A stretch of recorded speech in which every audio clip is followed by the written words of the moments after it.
So you may be thinking, Fickle, you're so talented and cool and amazing, but why are you doing bookbinding? Excellent question. I recently got a super awesome new printer that can do color and didn't really have anything to print, which made the printer very sad. Then, while scrolling on YouTube Shorts, I came across the world of bookbinding. And as someone who loves reading and art, it just blew my mind.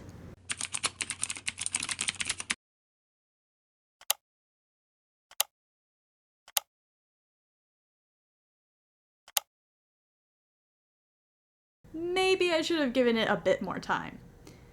But as they all say, bookbinding waits for no one. And I already have a great idea. At the time I was doing this, I had also gotten into K-pop and had bought a few albums. In each album, there is at least one photo card. However, I didn't really have anywhere to store them. So I created a design in Procreate and got to work. According to the 30 minutes of research I did, every book, and therefore binder, starts off with measuring and cutting some cardboard.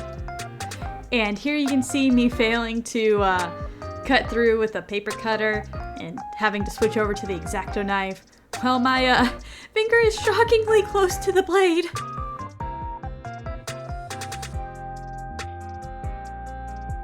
Now I just need to lay them out so that there is 5 millimeters between each piece, using this very accurate tool that is certainly not made using the corpses of my failed attempts. With that out of the way, all I need to do is cut off the appropriate length of paper, print it out, lay the binder template down, and oh my gosh, I printed the wrong size. No worries, no need to panic. I just need to adjust the image, print it out, and mess it up even further. Yeah. So you know how they say measure twice and cut once? Well, I think this should also be applied to printing. As it turns out, the reason I had a weird print was because my settings were off by an entire inch. So I was distorting my image in an attempt to match those settings.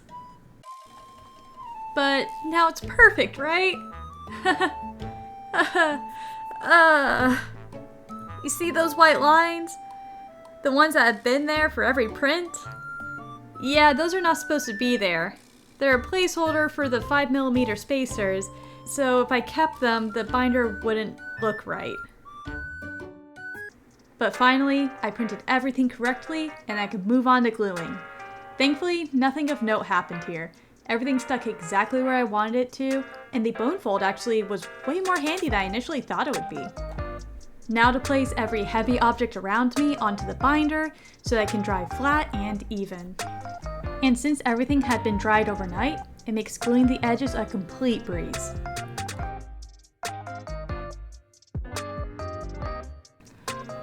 For the inside of the binder, I printed out a pattern that's inspired by these covers that people put on their light sticks.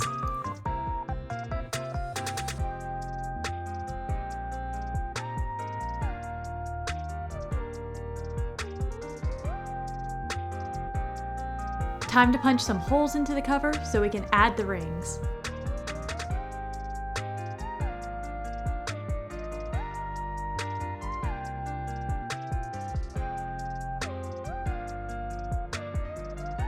Admittedly, this project took so long, I ended up going to a Stray Kids concert.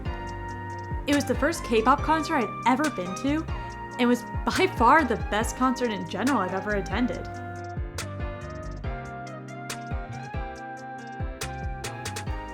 But now it's time for the binder reveal.